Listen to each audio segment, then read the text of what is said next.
Coming at you from the AO Studios, it's the Fade Route with D and Z. Here are your hosts, D and Z.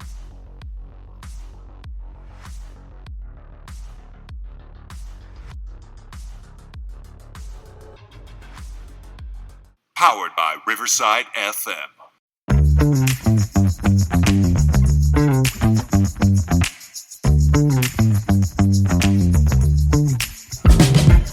Coming at you live from the AO Studio. It's the Fade Route with DNZ. And we've got a great show for you tonight. We're talking lots of NBA news. The NHL free agency opens up. But we'll begin today's show with the NBA draft, which took place last week. And I can't tell you who the first pick was. I can't tell you who the first 5 picks were. However, I can tell you that Lakers took Bronny James with the number 55 pick overall in the second round. They also offered him a 4-year contract today. Z, the Lakers say Bronny earned his selection in the draft. Z, did Bronny earn it, or is this nepotism at its finest? So according to NBC Los Angeles, Bronny's first NBA deal, right? Rookie contract, 55 overall pick. Out of 60, right? There's 60 picks in this tier draft. He's number 55. So there were 54 other players taken ahead of him. I just want to put proper context there. His contract, which normally is in the $600,000 to $700,000 range for people at that particular draft slot, Bronny's going to be making a reported $7.9 million. Because he needs according to Spot Track. 5.4 of that will be guaranteed with a 4-year team option. I'm sorry, was this not the same Bronny James who averaged 3.4 points per game in college? Is this the same guy? Am I missing something? Am I living in an alternate... Oh, excuse me, I was wrong. I shortchanged him. He's the guy who averaged 4.8 points, not 3.4. I shortchanged you, Bronny. I'm so sorry. My apologies. I didn't mean to. When you're averaging a triple single, he's doing a 5.32. There you go, a 5.32. That's what he's, and that's not a double play. Those are his stat lines. Points, complete, and clutch is everything in life. Absolutely, 5.32, and 36.6 from the field, 67% from the free throw, 27% from three. I don't see anything that he does particularly well. But that is going to get you $7.9 million in today's NBA. And the only reason I can fathom is that he is the son of Mr. LeBron James. That stat line does not warrant $7.9 million, does not warrant a team option in the 4th year, does not warrant $5.4 million guaranteed. Like we said it last week. Would LeBron go about hooking his kid up, right? Would the Lakers hook LeBron's kid up as a thank you? And it looks like we were right on the money with that. They paid him first-round money for almost undrafted status. I can't wrap my mind around it. Can you make sense of it? Because I can't. All right, so, I've gone back and forth with this thing since the draft. I have to admit, in the beginning, I was very angry, and I was saying, this is going to forever be, I was like, the Lakers will never win another title. This is going to be the curse of Bronny James because of what LeBron James did here. And then I thought about it a little bit more, and I was like, okay, well, when I was in high school and I got to college, my mother got me my first job. Now, granted, it wasn't playing point guard in the NBA, but it was working at her nursing home because she worked as a finance director for the nursing home. Now, if I applied for the position, could I have gotten it myself? Probably, but she helped me get my first job, right? And in this situation, the only defense I could come up with is that Bronny James always wanted to play in the NBA. His dad plays in the NBA. He wants to play in the NBA. Okay. Bronny's now going to go on some workouts because, that's what people coming into the draft do. And it's clear that Bronny is not an NBA caliber player.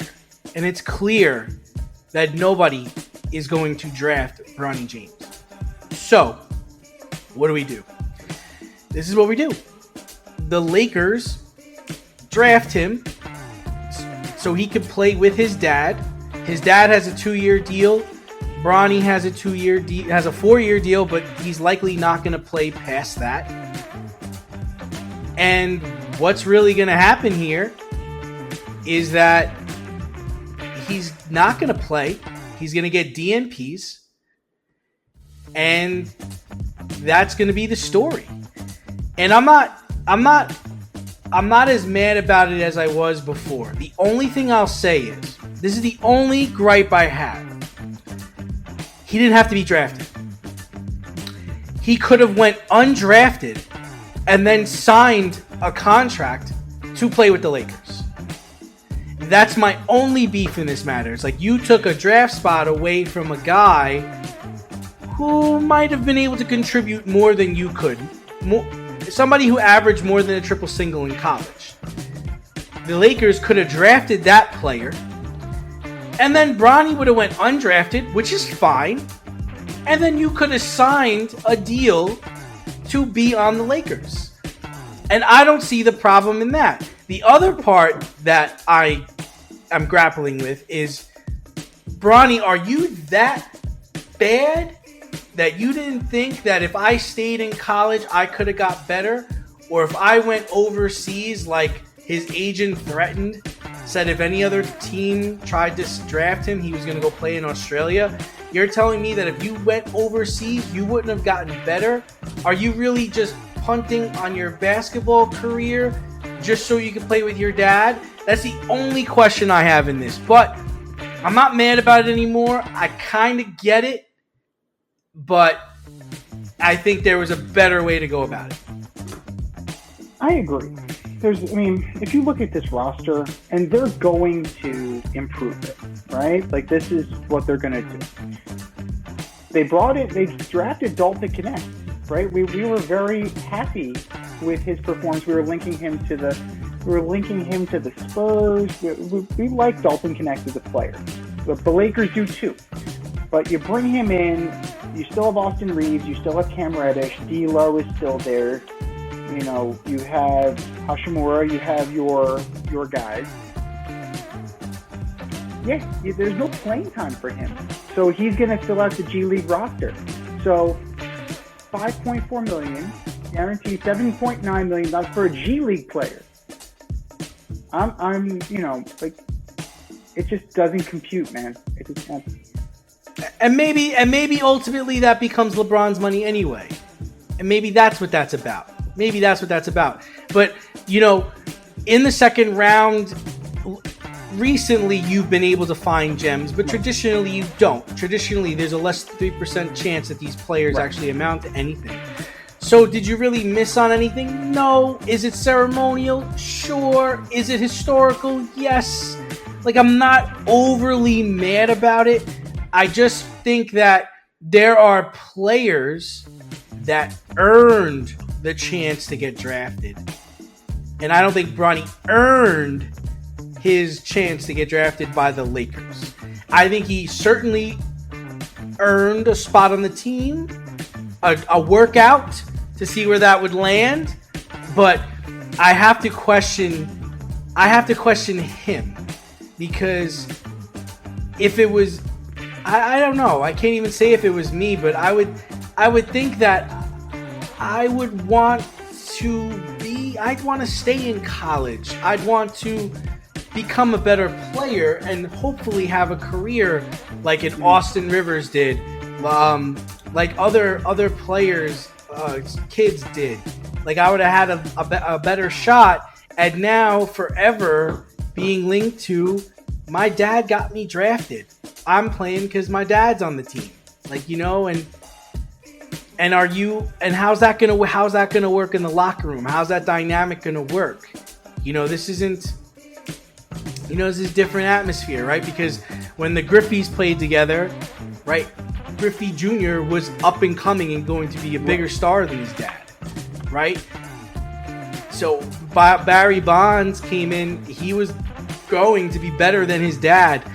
This is not that situation. I would argue that Austin Rivers is a better basketball player than Doc Rivers, and I don't like either of them.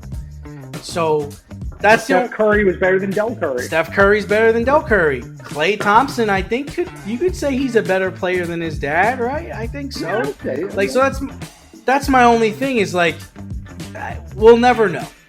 We'll never know. Only time will tell. I doubt he lasts the 4 years. I would imagine a lot of DNPs. And I think it's going to be tough because I think a lot of players are going to give him a hard time when he does play. Now, also, he is becoming a media he's becoming a media lightning rod, too, because you have guys like Stephen A. Smith and you have guys like Jay Williams on TV talking about how this is good for the NBA. Like, this is how you, like, breed somehow, like, generational, like, success. You know, because we see it in other facets of society, and now this is good. Now, of course, there are like racial connotations to everything and the idea of nepotism. And what, you know, you have other people arguing that from a talent standpoint, it's not a good thing, right? So you have a pretty divided line here, and everything is very clearly drawn in the sand. And I don't know if that's necessarily what Bronny signed up for. I don't know if this is exactly what he was hoping to do. I'm hoping I'd like to think he was just signing on to play basketball, not being like the poster child for nepotism, whether it's a good or a bad thing. But like, I gotta say, like, I'm not with Stephen A. Smith on it. If he was that good, he would have made it. And you know what? It's hard to say that if Bronny bet on himself, he'd get a better contract than what he got, because he probably got a better contract than Dalton Connect, who was taken 17th in the first round. So, yeah. So, like I said, the only defense I have, and we'll never know, is that he really took the temperature on himself. He took the temperature on his game. It was like, all right, I couldn't play at USC. I'm averaging triple single. I am not going to be I am not going to be an elite college basketball player. I am not going to make it in the NBA, and I'm not going to get drafted in the NBA. But what I would like to do is I would like to play with my dad for 2 years. Mm-hmm. If that's what this is about, I can't get mad at that. I can't.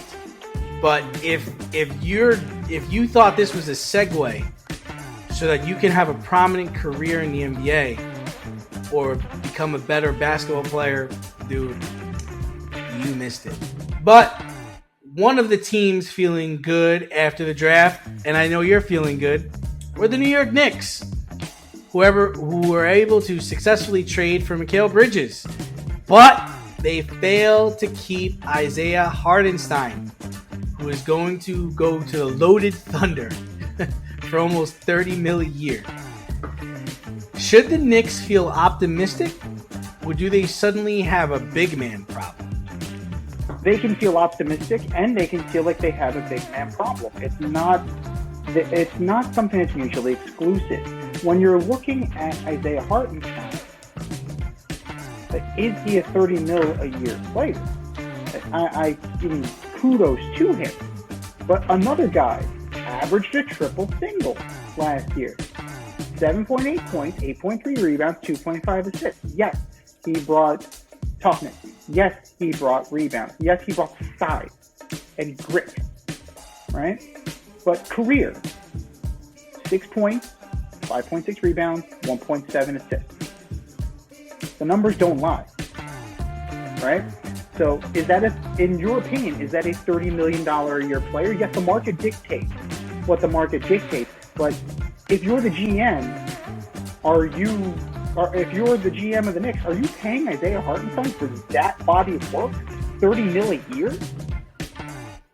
Well, to be honest with you, to the Knicks' defense, I don't think they could. I think there was some clauses or some NBA rules that wouldn't allow them to pay him as much as the Thunder did. But if you're asking me if I think Isaiah Hartenstein is worth $30 million, yeah. Did you see the contract that Isaiah quickly signed?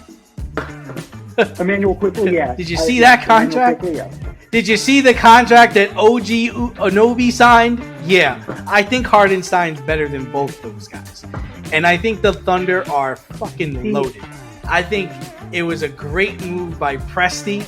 Their team is going to be a fucking problem next year. A problem. You could pencil them in for the Western Conference Finals. You hope so, because otherwise they're going to get smacked down by the Wolves again, because the Wolves have 2. Remember, the Wolves have 2. They're going to have Chet Holmgren and Hartenstein at their 4 and 5. Mm-hmm. And you're going to imagine Shai Gilgeous-Alexander's going to be better. I would assume that, other players step up. They're going to be really good. You hope so. You absolutely hope so. Now, they're taking the right steps. $30 million for a center that's averaging a triple single. That's a little rich for my blood. What else is It's his presence, though, Z. It's his presence, though, Z. Think about what he did when Mitch Robinson went down and how effective he was for the Knicks. Think about that. He really made a difference. He really took steps in the right directions. Look at him as a defender. Forget about the scoring, which he does pretty well, but his presence in the middle, he wasn't soft. He gave Embiid a problem. He gave everybody he played against a problem. This team in general is still not soft. They're softer, but they are not soft by any means. This means more time in the paint. There's more time for Precious Achiuwa. Hopefully you have Mitchell Robinson. Mitchell Robinson is a problem from the standpoint of health. If you can get Mitchell Robinson on the court, then fine. Isaiah Hartenstein, you can kind of let that go, right? You pair Mitchell Robinson and Jericho Sims, you can kind of build him in the aggregate. Now, right. That's the problem, though. It's the health of Mitchell Robinson. You're banking on the fact that this dude is going to stay healthy, and that's a big gamble. That's a major gamble for the Knicks. The other major gamble that the Knicks did, now Mikal Bridges is a given. He's a 3-and-D guy. He's one of the better 3-and-D guys in the league. Would you argue that? I would say he's one of the better 3-and-D players. They gave... finish your point, and I'll talk about Mikal Bridges separately. He's not worth 5 first-round picks, an unprotected pick swap, and a second-round pick. Nobody is. Jesus Christ is not worth 4 unprotected first-round picks, another top 4 protected, an unprotected pick swap, and a second round. That's very rich. You're mortgaging your future. Now, that being said, it is every other year. So next year, you keep 26. You lose 27. The swap is in 28. You lose 29. You keep 30. So every other year, you're keeping your first-round pick. That's the one saving grace of this trade. Because if you did 4 in a row, not completely not. The one saving grace is that you were able to do that. And you kept OG Anunoby, who is a good defensive player. You kept your identity together. You have this group of Villanova cats. And I think that they need more big man depth. Because it's a big gamble with Mitchell Robinson and Jericho Sims being your only big. Now, they did draft 6'40", I believe. 6'11", 246. They drafted him late in the draft. So maybe you're hoping on that. But at the same time, like, it's both. It can absolutely be both. The Knicks will be better. They will be absolutely better. Bridges makes them better. Health will make them better. But that center position definitely should worry you. Yeah. So I'm with you on this. I don't think Mikal Bridges is worth all that, but the Nets saw an opportunity and they took it. They knew the Knicks wanted him and they were going to give heaven and earth for him. And I think he's a good player. I worry about him because he doesn't miss games. And Tibbs has this thing where he runs the players into the ground. You're going to run this guy into the ground. He plays. He doesn't come off the court. He doesn't miss games. He plays every day. And this is the kind of player that Tibbs could really, this is your next Derrick Rose right here. So that's why I worry about him. I don't know if there was much more the Knicks could do. Okay. I didn't think Paul George was the answer. I don't know what much more they could do. I think Boston is still the team to beat.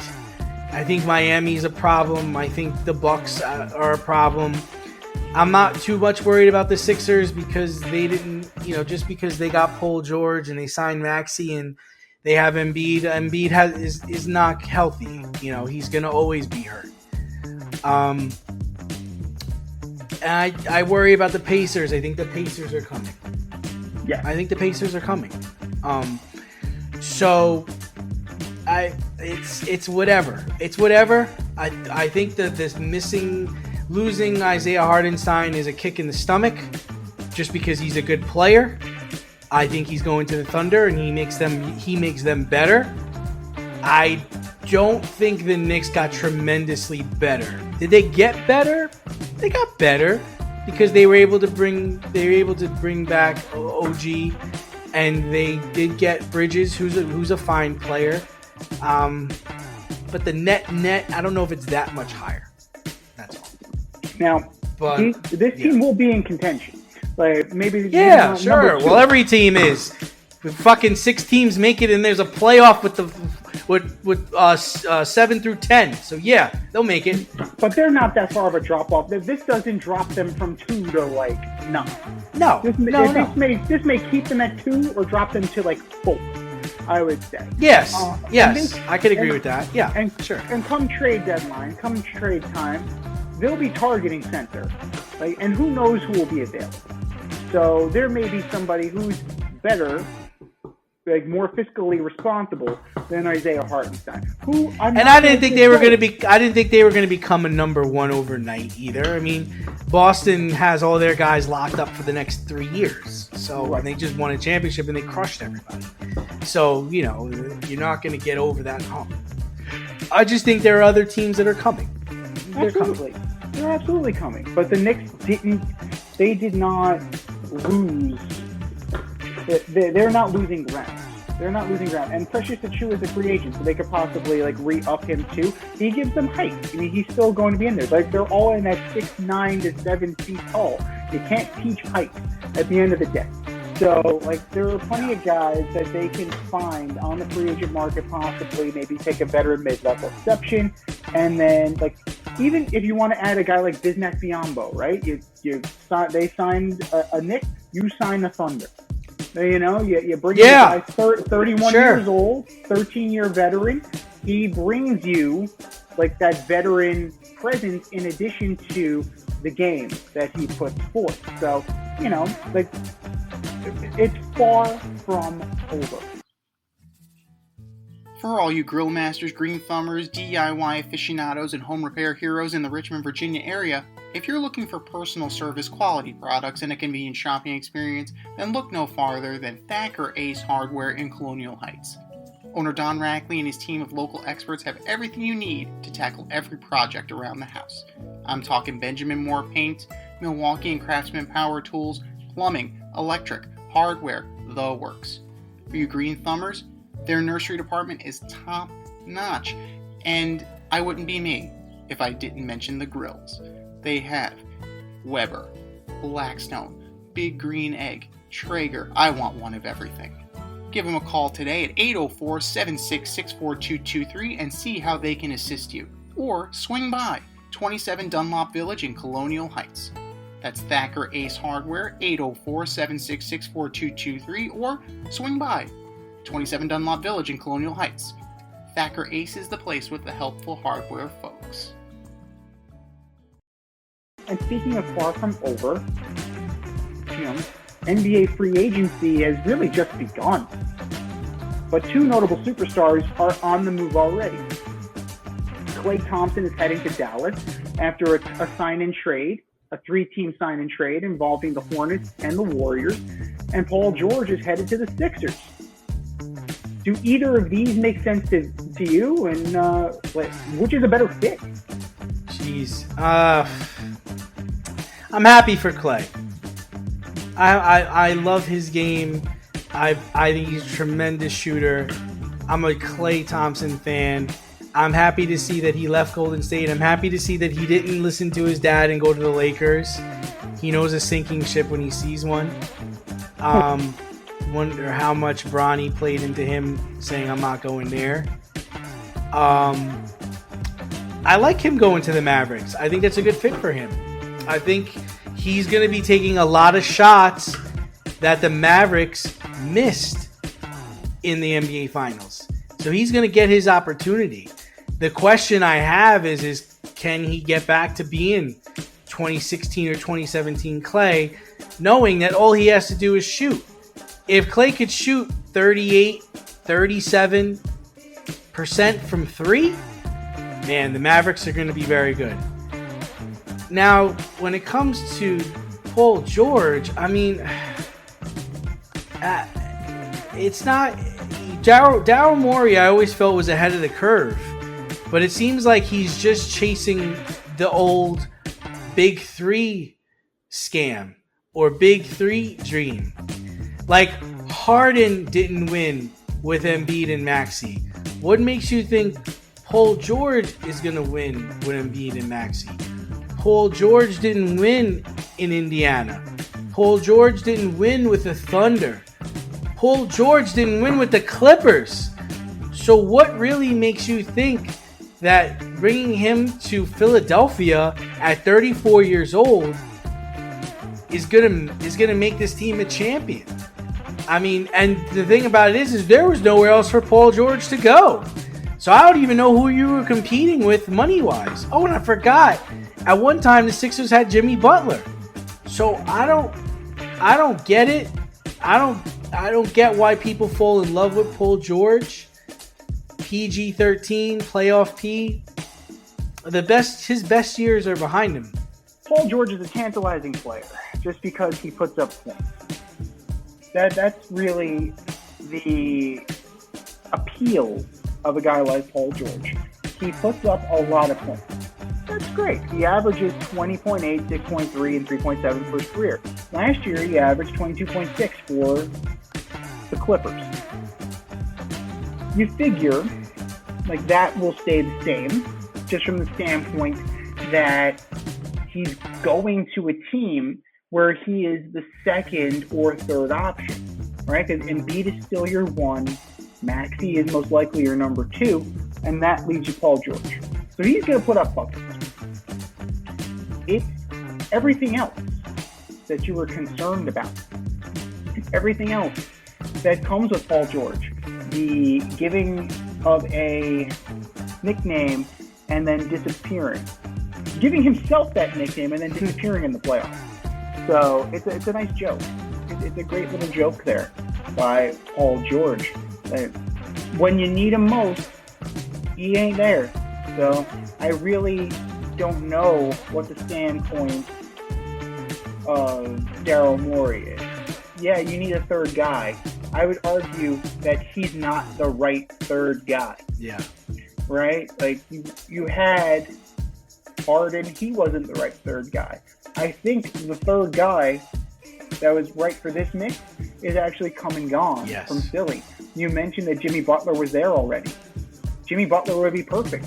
He has grit. He has tenacity. He does the things that Embiid doesn't want to do, and Tyrese Maxey is not capable of doing yet.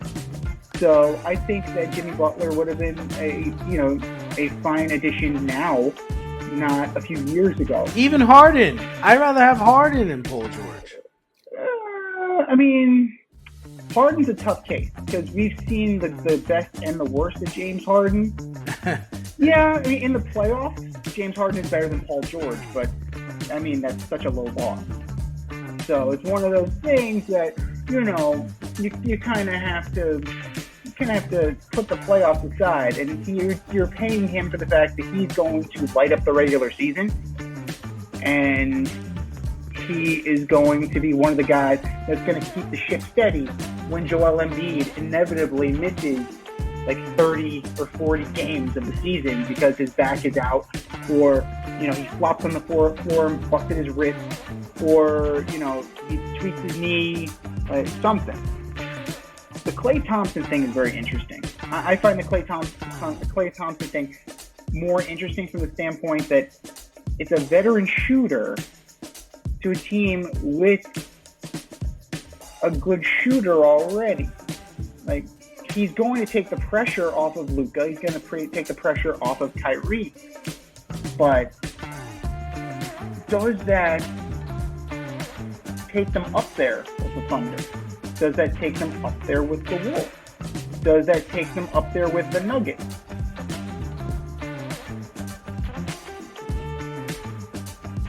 I gotta say, they were at 5. It probably moves them from 5 to 4. I don't think it moves them from 5 to 2. I don't think it moves them from 5 to 1. Like, it's better, but I can't quantify by how much. The Clippers got worse. The Mavericks got better. They played each other in the first round in a 4-5. There you go. They swapped places as far as I'm concerned. But it's $50 million, 2 second-round picks. Only one of them is Dallas's pick because they were, the least favorable of the Denver Philly pick is going to go as part of that trade to the Warriors. So realistically, it only cost them one of their own. I think it's going to give them the much-needed shooter. It's going to give them the much-needed veteran presence. But at the end of the day, neither one of these deals, in my opinion, really move the needle that much.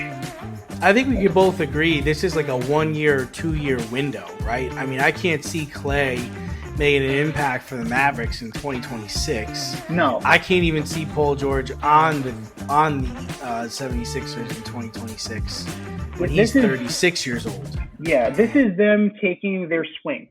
This is them taking their big swing. And when you think about it, right, the Mavericks just are looking for a guy to knock down shots. Mm-hmm. The Eagles are looking for like a third superstar, right? They're still looking for that big 3 formula. Daryl Morey's still hung up on that shit. That's what it looks. That's what this looks like to me. Where the Mavericks have identified, okay, yeah, we shot like shit from 3. If we had a guy that could hit half of the threes that we missed, holy shit, we might have won two of those games in the finals.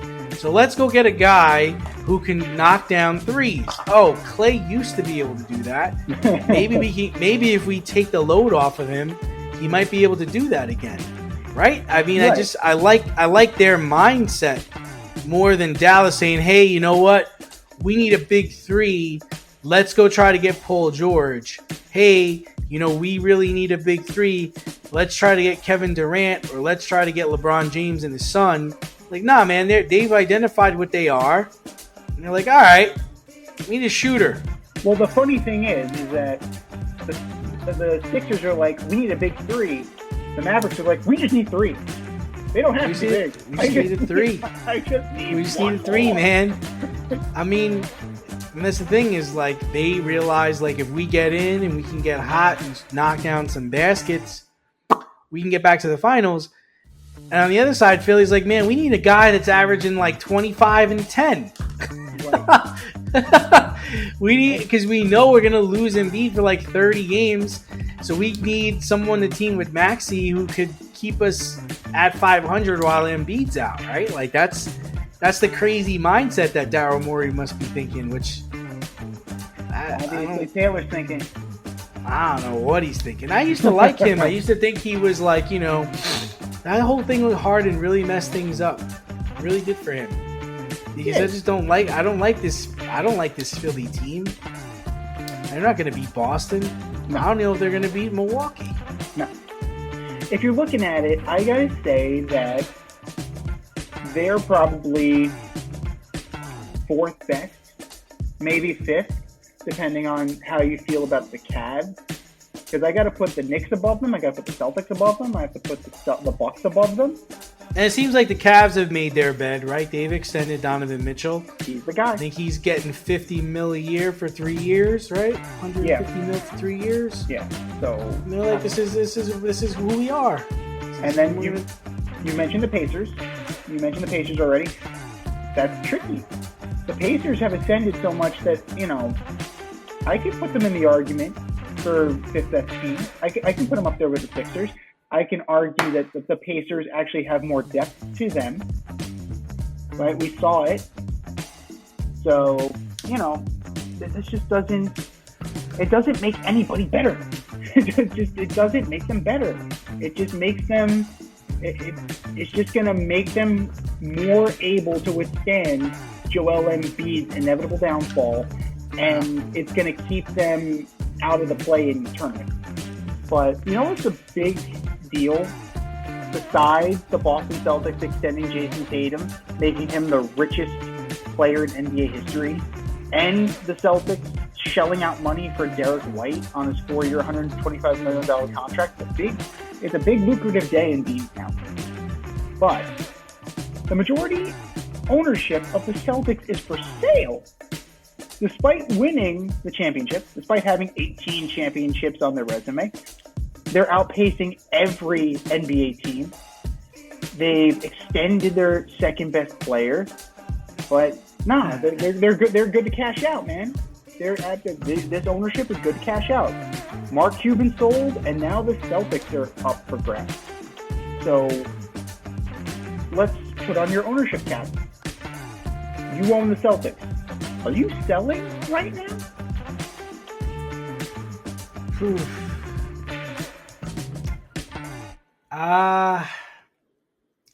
If I'm looking for a big return on my investment, if I'm done going to basketball games and traveling on the road to basketball games, if I'm looking into the next venture, I got my ring.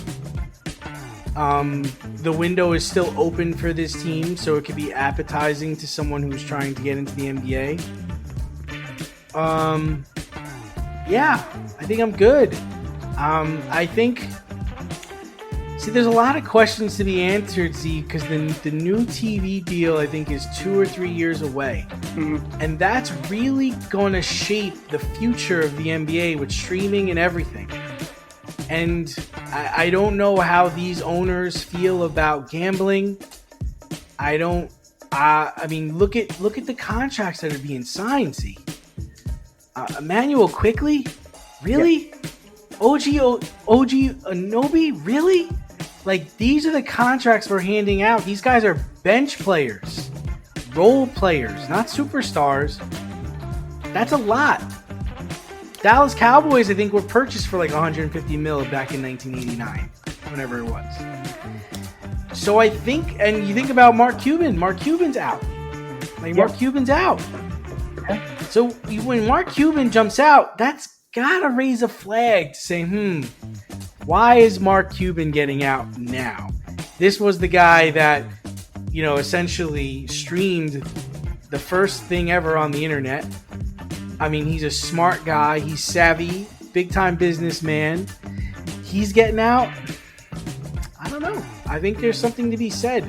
I think there's a lot of concern with the direction that sports are going when it comes to gambling, when it comes to these contracts.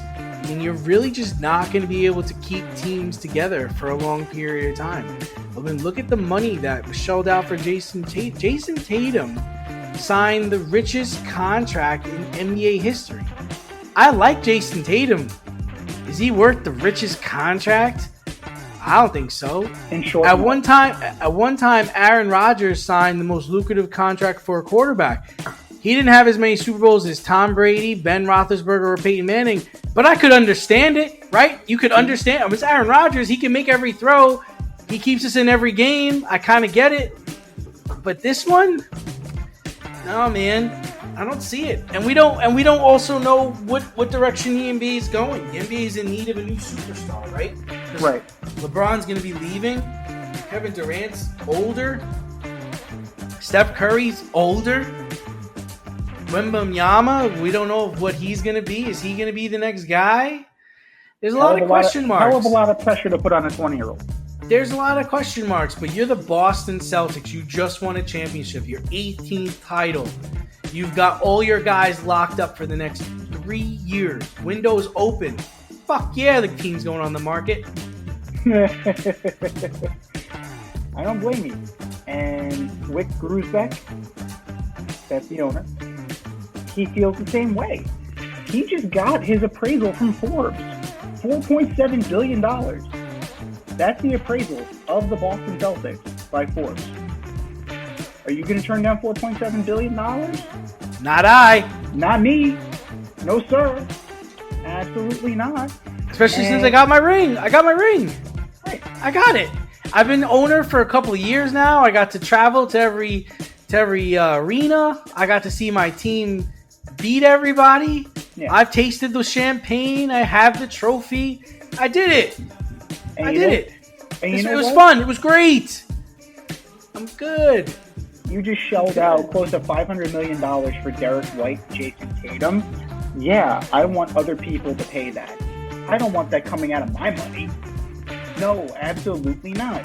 If I can avoid cutting those kinds of checks, absolutely, I'm going to avoid cutting those kinds of checks.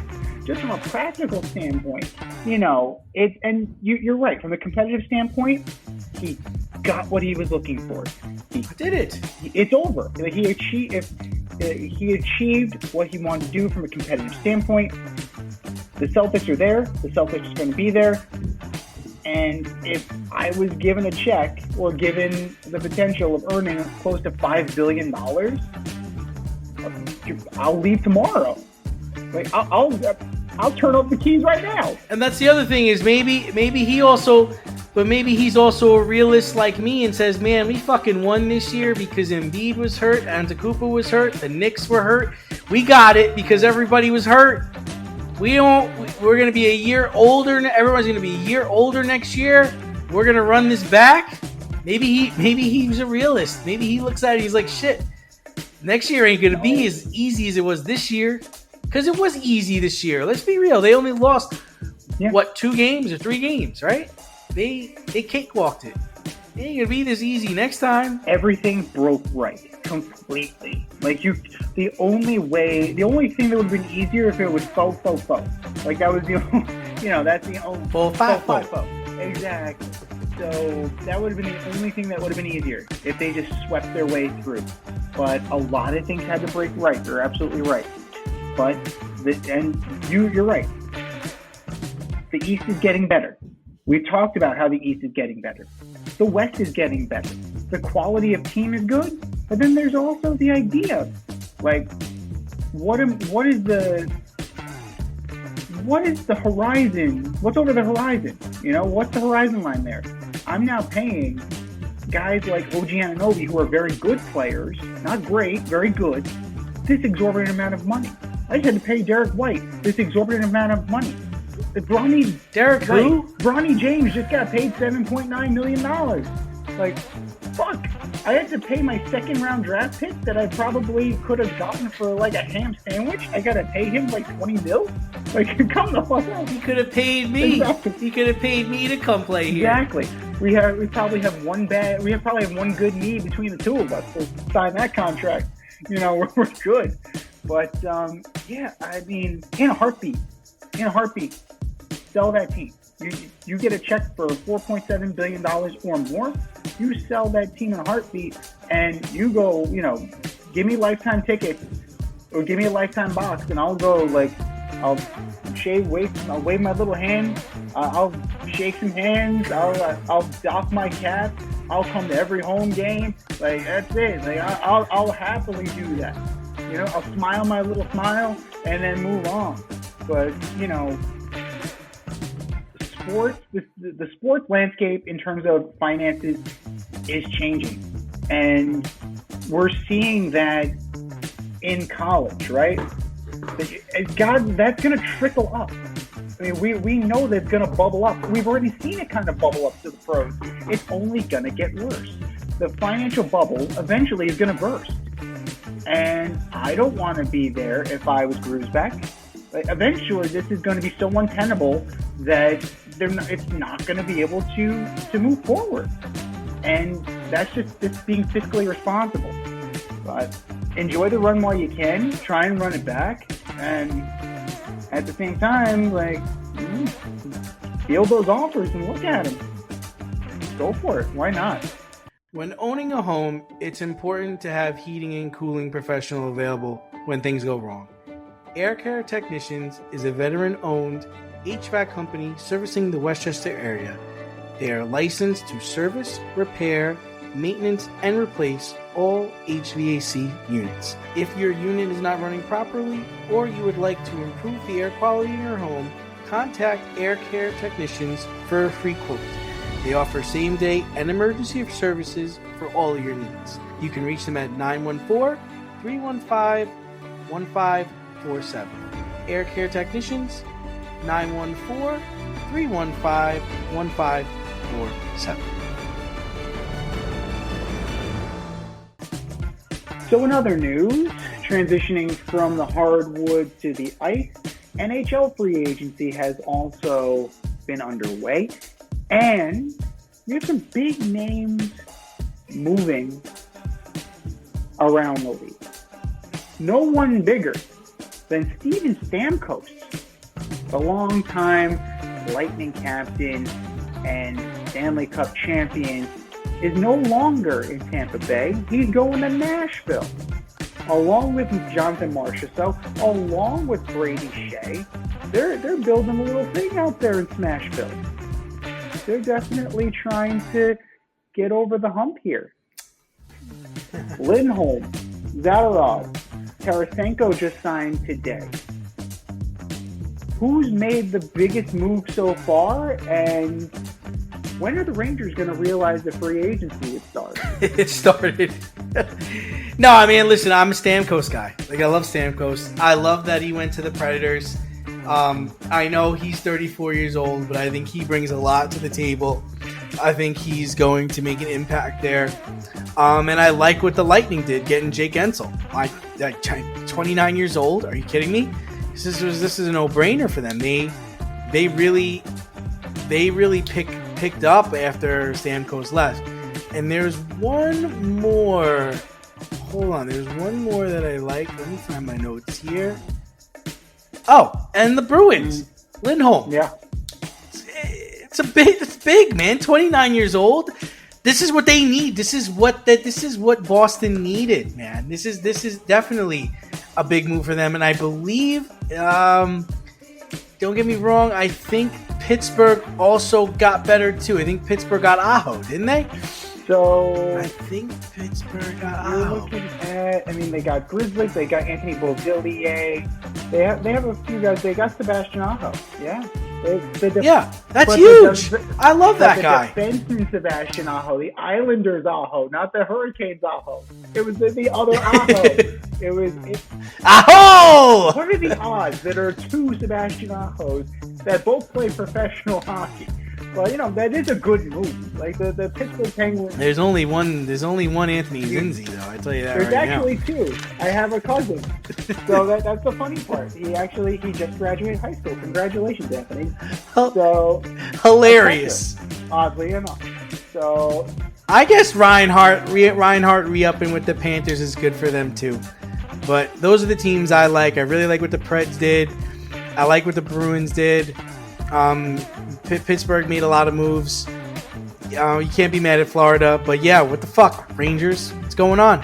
So they're up against it. You have cap hell right now. All you're able to do is sign Stan Carrick so far. Like that's exactly, it's the highest profile guy. They're locked into the situation with Jacob Trouba. They want to move him. He's not inclined to agree to be moved. You know, he's got a 6-month-old kid. His wife is in a medical residency.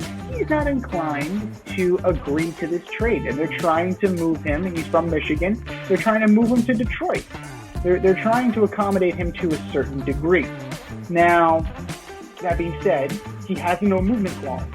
The Rangers have already circumvented a no movement clause with Barclay Goodrow. He said, I don't want to go to San Jose. It's not on my list. Lo and behold, you place him on waivers. Where does he end up?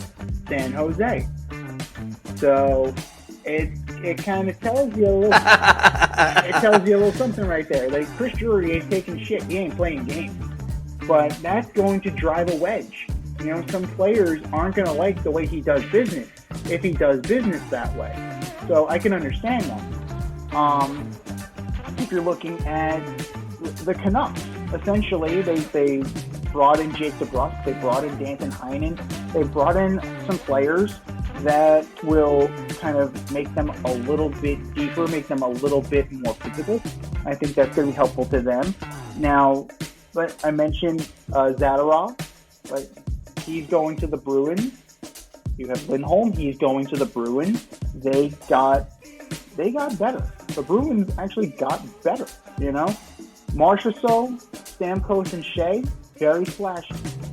Very flashy.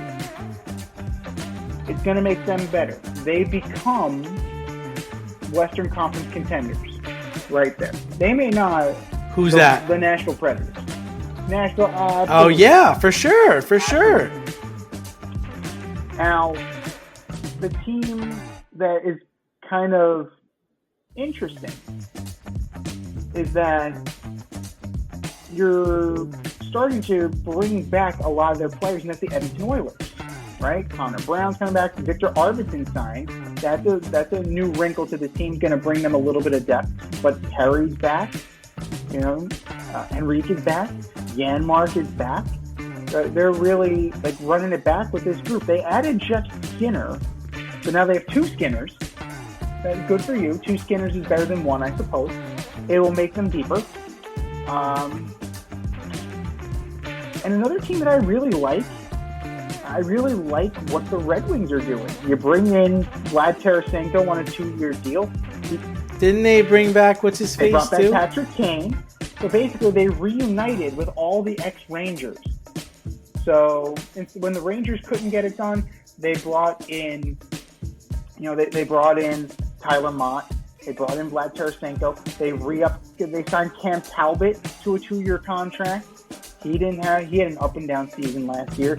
They're banking on the fact that he's going to be, you know, better than he was. And they signed Eric Gustafsson. They took Eric Gustafsson off the Rangers' hands. So when there's a critical penalty later in the game that needs to be made, they have a guy in Eric Gustafsson who will just go a little bit too far. I'm kidding, Eric. I'm kidding. You what kind of stupid play is that? But, you know, there's plenty to go around here. Like Jonathan Drouin re-up. A lot of teams are re-upping their guys. So it's very interesting to see. But the biggest splash with Nashville, it's just, you can't argue it doesn't make them better. Like you add Steven Stamkos, you got better. You add Jonathan Marchessault, yeah, you got better. 100%. Now, can they challenge Edmonton? In terms of firepower, I think you can now. I'm not afraid of Edmonton. Who's afraid of Edmonton, honestly? Who's really afraid of them? I don't know. I can't say that anybody is. In the West, Dallas is still the tip top, right? They're still top of the league. And they brought back Matt Duchene. They're sticking with him. Like you have Matt Dumba going there. You have some quality players there, and you're only gonna get better. So You have Dallas. You have Colorado's not going anywhere. The West is going to be very interesting. Chicago made some really good moves, bringing in Patrick Maroon, bringing in Alec Martinez, bringing in Bertuzzi, Teravainen. The Blackhawks are definitely in the business of protecting their asset in Connor Bedard, and they may be on the cusp of doing great things here. They're building slowly, but then you look at the East. I like the Anthony Duclair signing from the Islanders. I think that that's a good move. They needed more grit and firepower, and the Duke definitely provides that. But I'm disappointed in what the Rangers are doing or not doing. Right? Casey Fitzgerald, Sam Carrick, it's just not moving the needle. You know, the Devils are making moves. The Islanders are making moves. The Penguins are making moves. They actually made a move with the Rangers. They sent Riley Smith to the Rangers for draft picks. The Bruins are clearly making moves, but the Rangers are not getting better. They need to flush out. They need to flush out that forward situation. They need to kind of make good with their players and get into the PR department here and really, mend some fences. Otherwise, this is very close to spiraling out of control and becoming a shit show. So, as we sit right now, the Rangers are a major loser in free agency so far. But there's still time to turn it around. There's opportunities for Drury. Maybe the youth movement is the way to go with guys like Brennan Othman. Maybe that's what's going to happen. They get cheaper. They get younger. We'll see. But they need to solve the grit problem. They need to address the defense. Because, Laffy's got to get paid. Igor's got to get paid. That situation's not changing. But you don't want to lose the future. Because the future is bright. It's absolutely bright. This team was in the Eastern Conference Final.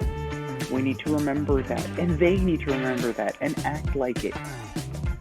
Florida's losing players. You have a chance to gain ground, and you're not doing it. You're just not doing it. Wake up and make some moves.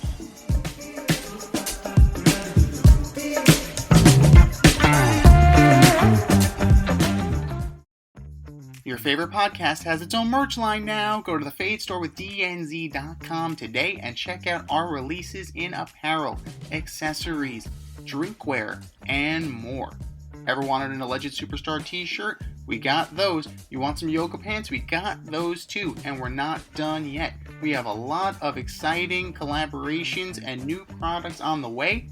But check out what we have now at the Fade Store with DNZ.com. That's the Fade Store with DNZ.com.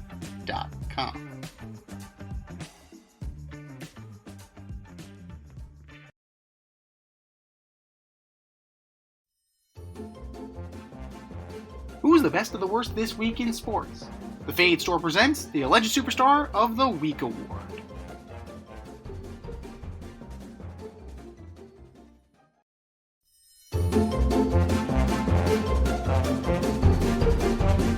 Alright, boys and girls, you know what time it is. It's time for your Alleged Superstar of the Week. You know how it goes. We put up a poll on our X account at FadeRouteDNZ and our Instagram poll at FadeRoute Podcast. And you vote, and you vote, and you vote, and you vote. And the winner of said vote gets a shout out on this here show and takes home the coveted ass trophy. And do you know who took home the coveted ass trophy last week, Dick?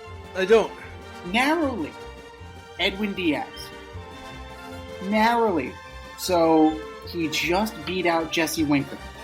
Oh, wow. I can't believe Jesse Winkler got beat out. That's nuts. So Sticky Stuff narrowly beating it. I'm going to beat the shit out of a 56-year-old man. That's crazy. 56 or 66? Not even 66. Yeah, doesn't make it any better. I'm going to kick your fucking ass. Sticky Stuff, Sticky Stuff beat out, I'm going to kick your fucking ass.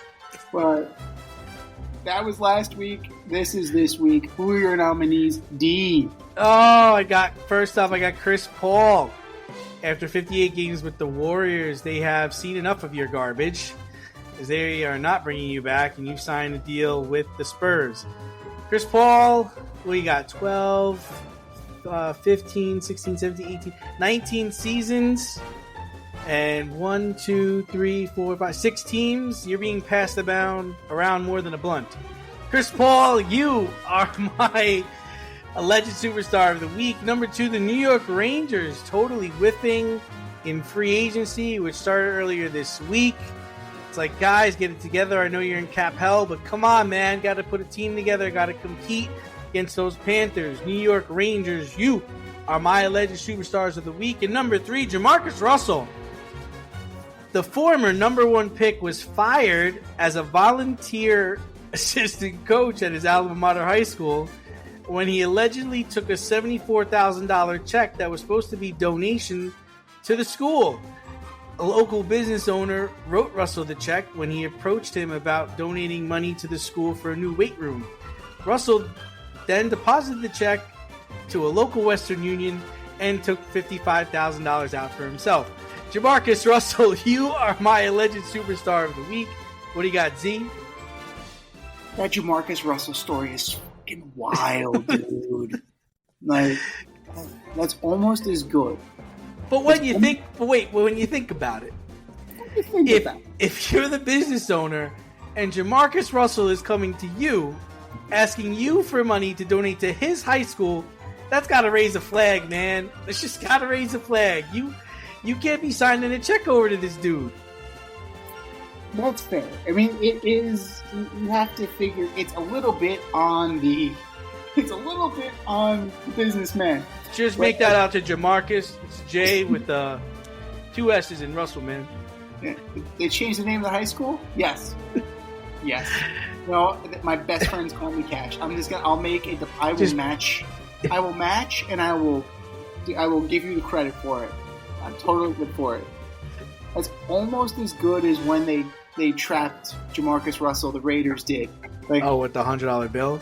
No, with the DVD, the blank DVD of the plays. Like, we want you to study these plays. I got you. Coach, they were fantastic plays. Let's use them. It's a blank DVD, son of a bitch. I knew it. Come on. Riverside.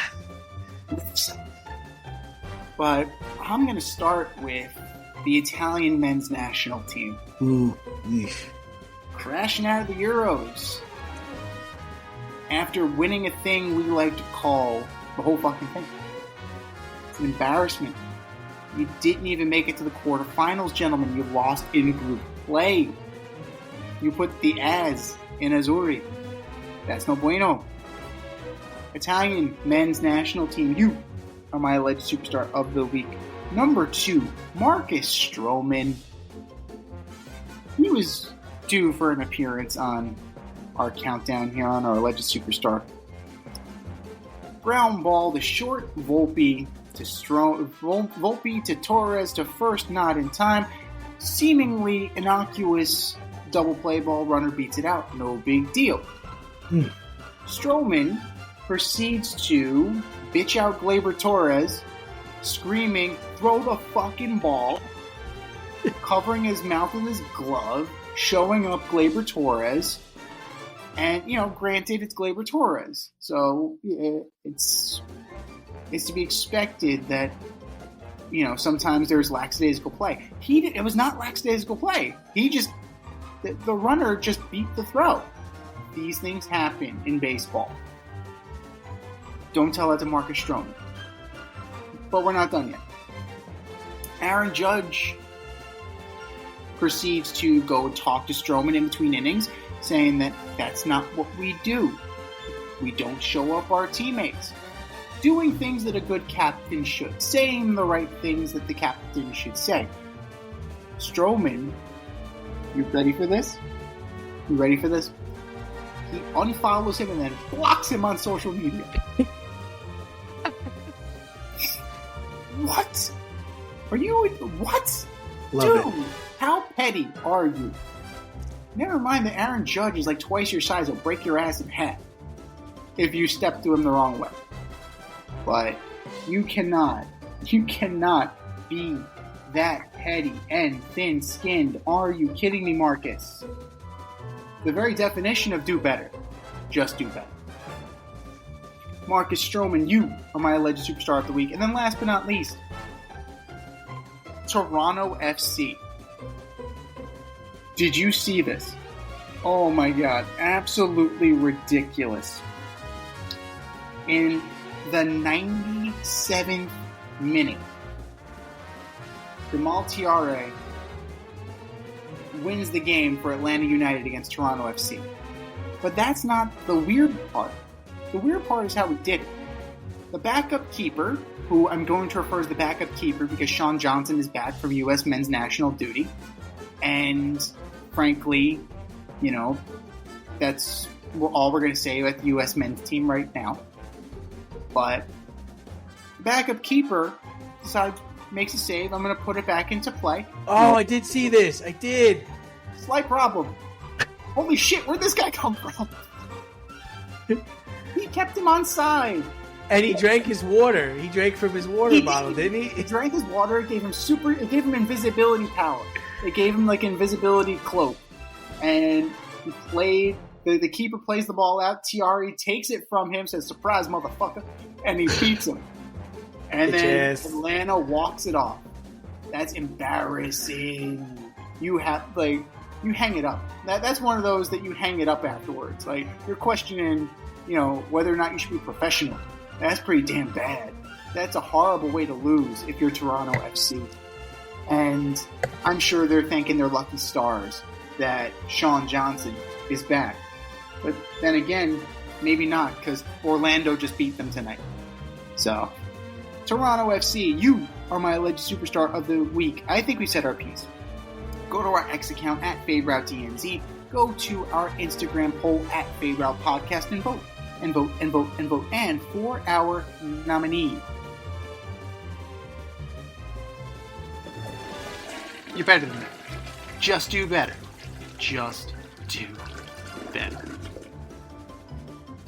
This has been the Fade Route with DNZ. Thanks for tuning in tonight. Catch our podcast on Wednesday nights on Spotify, iTunes, iHeartRadio, or wherever you listen to your podcast. So until next time, stay fade, everyone. Time for us to run the go route. We'll talk to you next week.